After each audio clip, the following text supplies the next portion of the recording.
Assalamualaikum warahmatullahi wabarakatuh. Salam sejahtera untuk kita semua. Di sini kami akan menjelaskan mengenai simulasi rangkaian menggunakan Electronic Workbench. Sebelumnya perkenalkan terlebih dahulu kami dari kelompok 1 dengan anggota. Yang pertama yaitu saya, Dia Cika Damayanti, NRP 5. Perkenalkan, nama saya Sylvie Kurniasari, NRP 9. Perkenalkan, saya Atika Sari Hairunisa, NRP 11. Saya Adinda Ayu Lestari, NRP 18. Dulu dengan saya sendiri adalah Muhammad Rinal Tiara Prabowo NRP 21. Untuk yang pertama, saya akan membahas mengenai simulasi rangkaian elektronika dengan EWB. Kita akan membahas pendahuluannya terlebih dahulu. Jadi apa sih EWB itu? EWB atau Electronic Workbench merupakan salah satu software komputer elektronika yang dapat digunakan untuk melakukan simulasi cara kerja dari suatu rangkaian, baik analog maupun digital.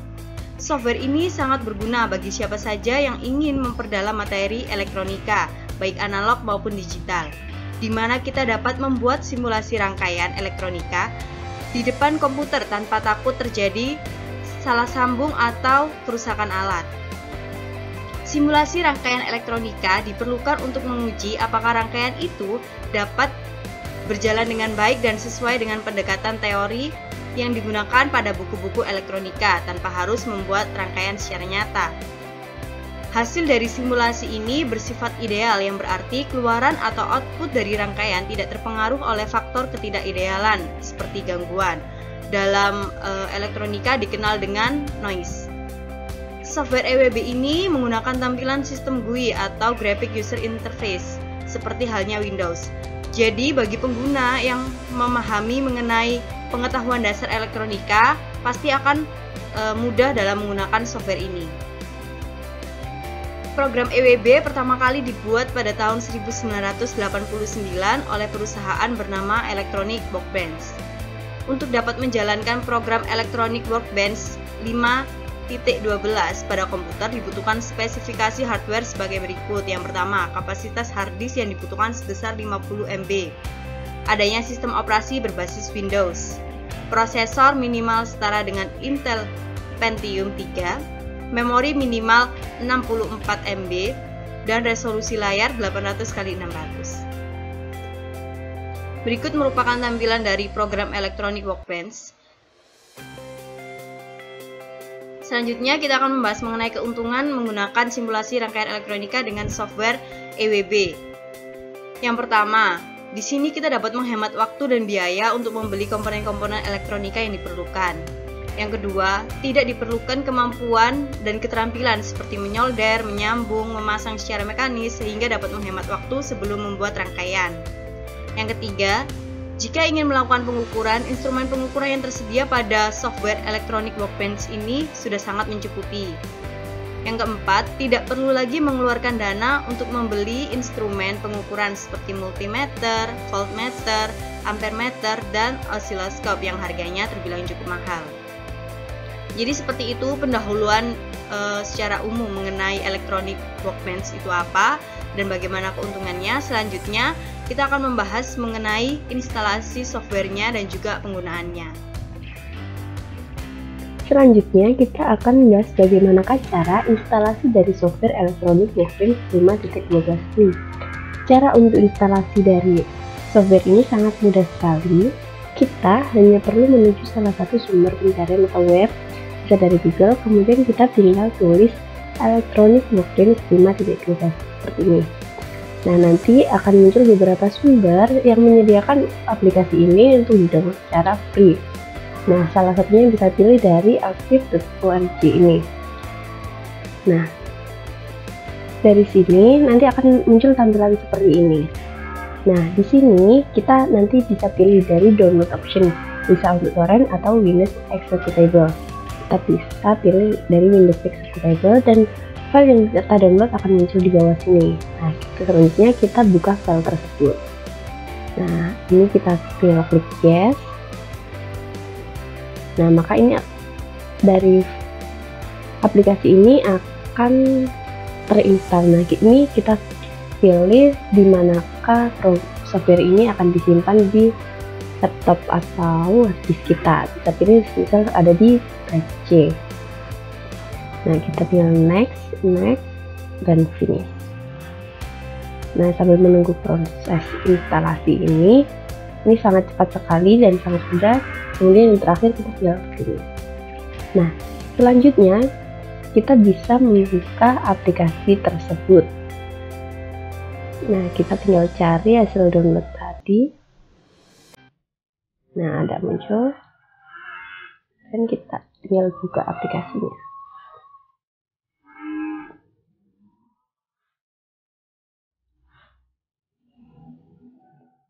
Nah, ini tinggal di oke.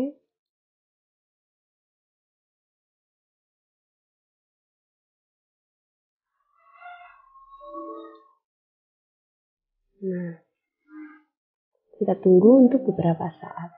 Aplikasi EWB ini sangat mudah untuk diinstal dan juga digunakan.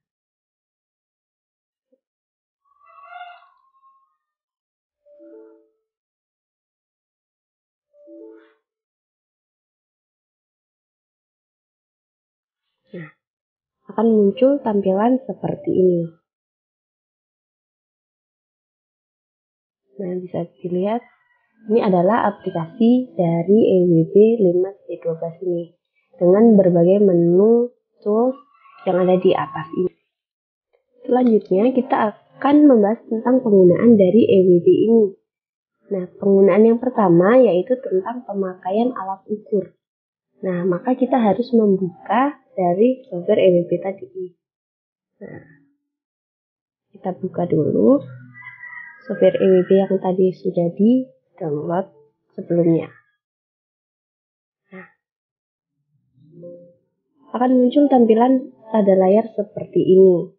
Pada tampilan utama software EWB ini, dapat dilihat pada gambar paling kanan terdapat toolbar instrumen seperti pada gambar di bawah ini. Ya, alat ukur yang dapat digunakan pada software EWB adalah osiloskop atau multimeter. Di mana untuk menggunakan alat ukur ini tinggal kita drag simbol osiloskop atau multimeter ke bawah layar putih. Nah, pada simbol osiloskop ada 4 titik kecil yang biasa dipakai yaitu channel A dan B, serta 2 node ground. Nah, untuk mengubah time per GIF dan volt per GIF seperti yang biasa dilakukan pada osiloskop nyata, klik 2 kali pada simbol osiloskop. Nah, nanti akan muncul tampilan Windows kecil, akan muncul dan Anda dapat mengisi nilai time per GIF-nya atau volt per GIF-nya sesuai dengan yang diinginkan ataupun mengubah hal-hal yang lainnya. Nah, untuk penggunaan multimeter juga hampir sama dengan osiloskop. Kita tinggal drag simbol multimeter, kemudian klik 2 kali untuk mengubah modus pengukuran, mulai dari pengukuran arus, tegangan, ataupun hambatan. Baik, di sini saya akan mempresentasikan bagian kedua, yaitu pemakaian komponen elektronika. Salah satu yang perlu dipahami oleh pengguna software EWB adalah letak komponen elektronika, baik analog, digital, maupun gabungan antara analog dan digital. EWB sudah menyediakan komponen-komponen elektronika yang dibungkus dalam komponen palet. Untuk melihatnya, mari kita lihat langsung ke aplikasi EWB.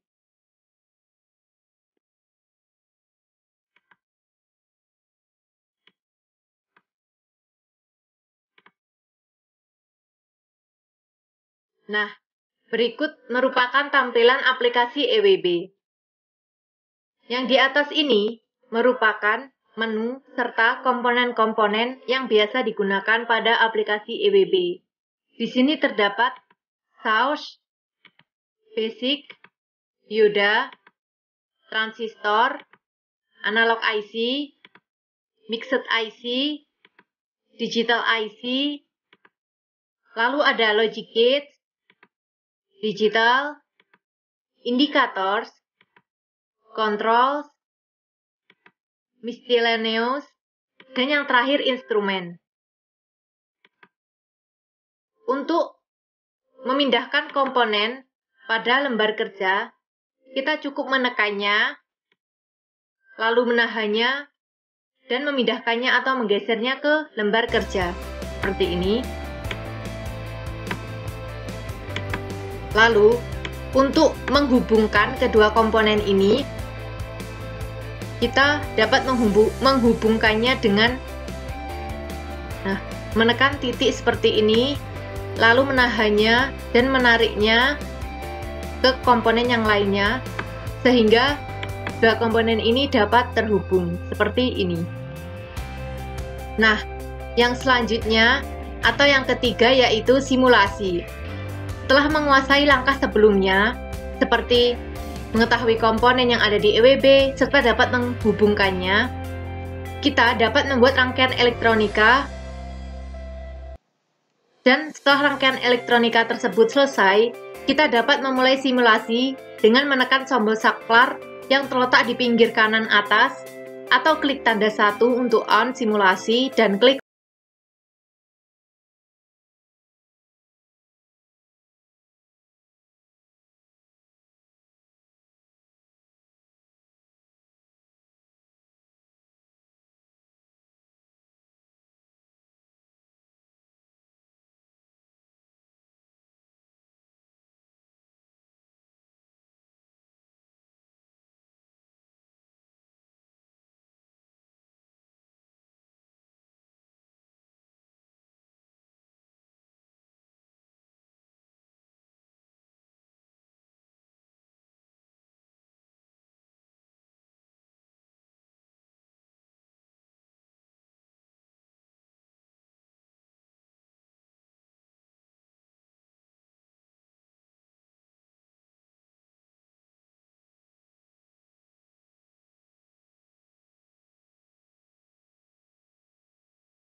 input dari AND, OR, NAND, NOR, XOR, dan XNOR maupun yang lainnya terkecuali inverter adalah 2. Tetapi apabila Anda membutuhkan input lebih dari 2 dari komponen di atas, maka dapat melakukan klik 2 kali pada gate yang dibutuhkan atau yang Anda inginkan, lalu klik bar number of input, tentukan banyak input dengan memilih option yang tersedia. Jika sudah, klik OK. Nah, langkah kelima dan keenam tadi berlaku untuk semua jenis gate yang ingin diubah jumlah inputnya. Jenis gate yang disebutkan adalah seperti ini: AND, OR, NAND, NOR, NOT, XOR, XNOR. Jadi ini adalah gambar icon-icon dari gate tersebut atau jenis gate tersebut. Yang selanjutnya adalah saklar atau switch. Yang langkahnya adalah pertama kita mengklik icon basic pada toolbar. Icon basic seperti ini gambarnya, lalu klik icon switch, drag dan drop ke dalam worksheet Anda. Berikut icon switch yang ada pada icon basic dalam icon basic tersebut. Lalu beri nama saklar dengan yang Anda gunakan dengan huruf A, B, atau sesuai dengan kebutuhan Anda. dengan cara mengklik 2 kali pada switch. Berikut adalah gambar switch. Lalu menuju ke menu switch property pada bar value dan isi nama yang diinginkan. Hal ini berguna apabila Anda akan melakukan simulasi. Jika Anda meng-on-kan switch tersebut, maka cukup dengan menekan nama switch yang sudah Anda namai atau yang sudah Anda berikan pada bar value. Nah, ketiga langkah tersebut berlaku untuk semua switch yang digunakan. Berikut adalah gambar pengembangan dari icon basic. Baik, yang selanjutnya adalah LED atau light emitting diode. Yang pertama, kita cukup mengklik icon indikator pada toolbar yang gambarnya seperti ini. Lalu klik probe, drag dan drop ke dalam worksheet. Seperti ini icon red probe-nya. Nah, ada kalanya kita membutuhkan lebih dari satu LED, di mana ketika merancang suatu alat, jadi untuk membedakan LED satu dengan LED yang lainnya, kita dapat mengubah warna LED tersebut dengan cara klik 2 kali pada LED yang dimaksud, pilih choose probe, dan pilih warna yang diinginkan, lalu klik OK. Berikut adalah gambar dari langkah keempat. Jadi ada red properties dan cukup memilih warnanya red, green, ataupun blue. Seperti itu, lalu klik OK. Nah, di sini adalah icon pengembangan indikator dari icon indikator tersebut. Jika diklik seperti ini gambarnya, dan di sini yang terletak icon red probe-nya. Selanjutnya yaitu power supply. Nah, di sini yang pertama, klik icon search pada toolbar seperti ini ikonnya, lalu klik icon VCC, drag dan drop ke dalam worksheet Anda. Ini icon VCC yang dibutuhkan. Selain VCC, kita juga dapat menggunakan baterai sebagai source voltage-nya. Nah, keuntungan dari baterai yaitu voltage-nya yang bisa diubah-ubah. Berikut adalah icon baterainya. Dan juga ini icon ground. Jadi dalam icon source tadi apabila diklik akan berkembang menjadi seperti ini. Kurang lebihnya. Nah, yang selanjutnya yaitu power integrated circuit. Di mana integrated circuit ini memiliki 4 langkah, yaitu yang pertama klik icon digital ICS pada toolbar, seperti ini ikonnya, lalu klik icon 74XX series, drag dan drop dalam worksheet Anda. Jadi ketika Anda mengklik icon digital ICS akan berkembang menjadi seperti ini, dan Anda cukup memilihkan series yang Anda butuhkan, 744X, 741XX, dan seterusnya. Lalu ketika muncul menu 744 series, pilih tipe IC yang Anda gunakan. Jadi ketika Anda mengklik ini, salah satu yang sudah Anda butuhkan akan muncul seperti ini gambarnya, dan Anda dapat mengklik atau memilih series mana yang Anda butuhkan. Lalu klik accept. Selanjutnya, langkah-langkah tersebut berlaku untuk pengambilan semua jenis IC. Jenis IC yang dimaksud adalah ini.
Wassalamualaikum warahmatullahi wabarakatuh.